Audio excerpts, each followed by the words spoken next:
successful is hard work. It's not an easy job. And if you think that being successful is just about how you think and how you work and how intelligent you are, how good you are at your work, well, it's also about your body language. Well, today we're going to talk about the habits, the body language habits of highly successful people. Now, if you can master these body language habits, you are way ahead on your path to success. So hi, my name is Reema and welcome to Skillopedia, and today we're going to talk about the body language habits of highly successful people.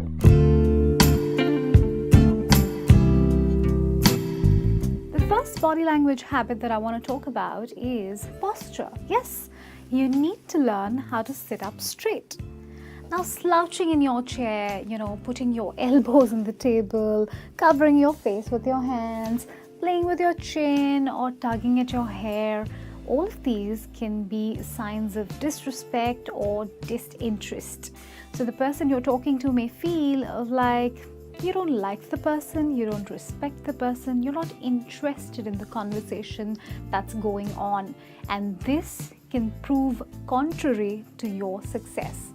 But if you sit up straight, maintain a good straight posture, put your shoulders back, have a small formal smile on your face, then you will appear more self-confident and people will start taking you seriously. You might even exude some power from your personality.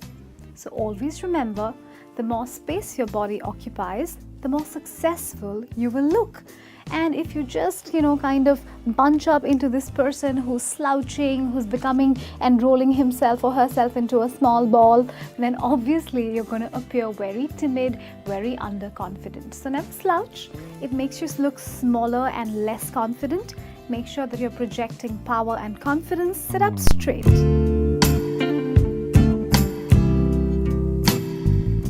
Another habit that I have noticed among really successful people, really powerful people even, is that they know how to use their gestures and actions correctly. Now, if you're somebody who's very excited all the time and very animated with his or her gestures and wants to move around, his or her hands all the time because you're so excited and so interested in conveying the information that you have to give out, trust me, I think you're going a little overboard. You need to tone down a little bit. If you want to appear confident and powerful, use gestures, but use them well. Use them at precise points. Pause so that your gestures can actually be noticed by people. And that way, people are going to start realizing that what you say is what you mean. So gestures can go a long way in actually reiterating what you're saying. Like, for example, if you really believe in a concept and you do something like, I really believe in this concept, people are going to think you're a little mad. At the same time, if you just timidly say, I really believe in this concept, people are going to think that you're disinterested. But if you use the right gesture like, I really believe in this concept, people are going to take you seriously.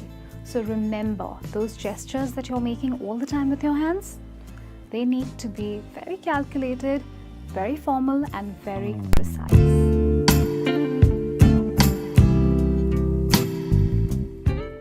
Now, another thing I've noticed people do is, especially when they're sitting at a meeting, is they just cross their arms.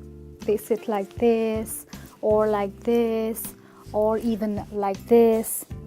Now, when you cross your arms, your body language says a lot of things. One thing is that you doubt the person in front of you. The second thing is that you're not open to different suggestions or new ideas. And the third thing is that you're not happy to be in this situation. You're kind of cross, you're kind of upset or unhappy with the situation. Another thing that comes across, when you sit with your arms crossed, is that you're not a flexible sort of a person. You're kind of rigid and you believe it's either my way or the highway. Well, all of these things can actually create a negative impression. This simple thing that you can do is uncross your arms, just sit with open arms.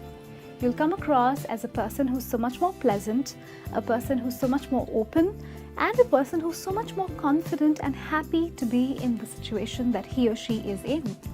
And if you can add in a little smile, a pleasant one, okay, and open arms and uncross your legs even, you will come across as a stable person who's interested in doing good work. Now, did you ever think that a simple small thing like uncrossing your arms can make such a big difference? Trust me, it can. And I have met many successful people who sit with their arms open, with their energies receptive, and they get some great work done.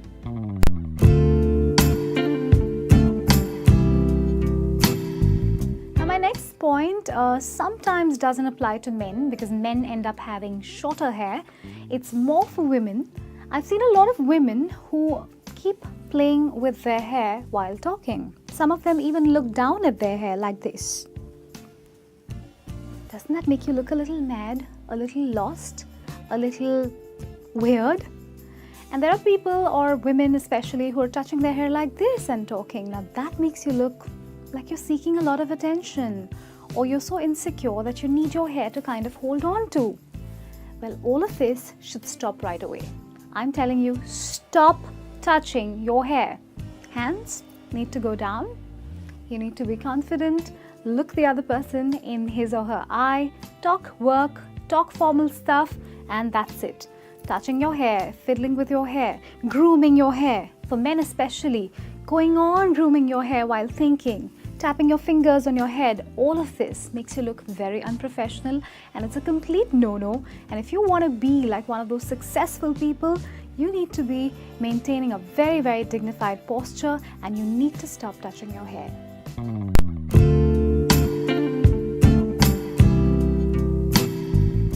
Would you like it if I spoke to you like this? Or would you like it if I spoke to you like this? I'm sure not.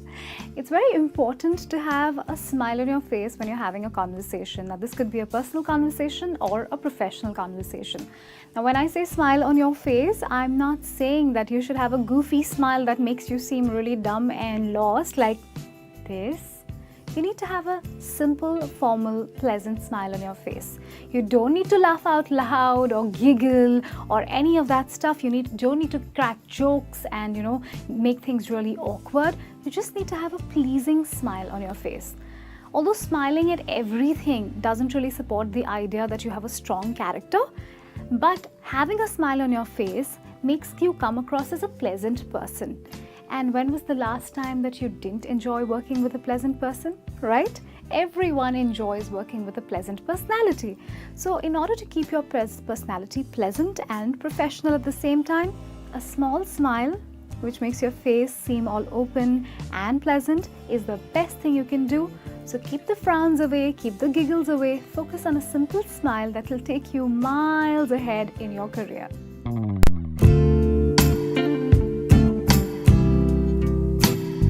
The next point that I want to discuss with you is eye contact. Now, eye contact is the absolute basic about body language. We've been listening to things regarding eye contact ever since we were school kids, right? Now, eye contact is very important. It's very important to have eye contact with each person that you're talking to, because that makes you, look trustworthy and confident. But when I say eye contact, I've seen a lot of people get very intense about eye contact, and this is the kind of eye contact they try. If you're going to stare at somebody with really intense eyes like this, you're going to scare the person, or you're going to come across as somebody who's absolutely and totally insane. At the same time, if you're somebody who can't maintain eye contact at all, like imagine if I speak to you like this because I just can't seem to meet your eye, then you're coming across as a very shifty person, as somebody who's nervous, somebody who doesn't know what he or she is talking about.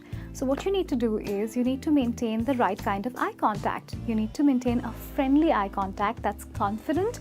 At the same time, it makes the other person trust you. Okay, so the way I'm looking at you right now, that's pretty much the kind of eye contact that works in all environments, be it professional or personal. And the best part about eye contact, It sends a message to your listener that you care, that you're listening, that you're interested in the conversation, and you really earn the trust of your listener, and that is very, very important in any conversation.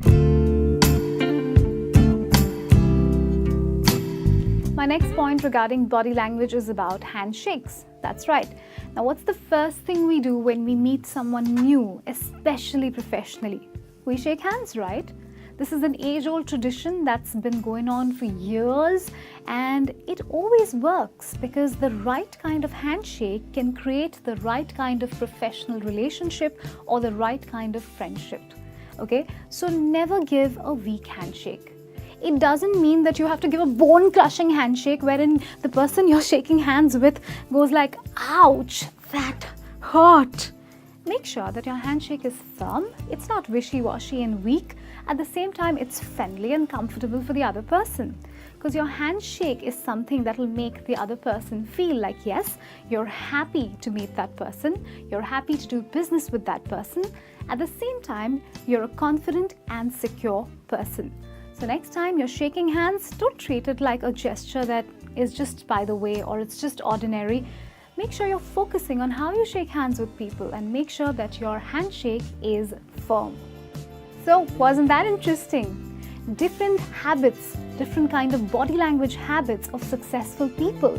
You need to start practicing all of these and you'll actually see your personality transform. You're going to grow into this really confident and sure person if you practice all these body language habits absolutely right. I really hope that you had fun watching this video. This is me, Reema, signing out. I'm going to catch you yet again with another video. Till then, all I want you to do is subscribe to our channel and keep watching Skillopedia, the place to learn skills for the real world.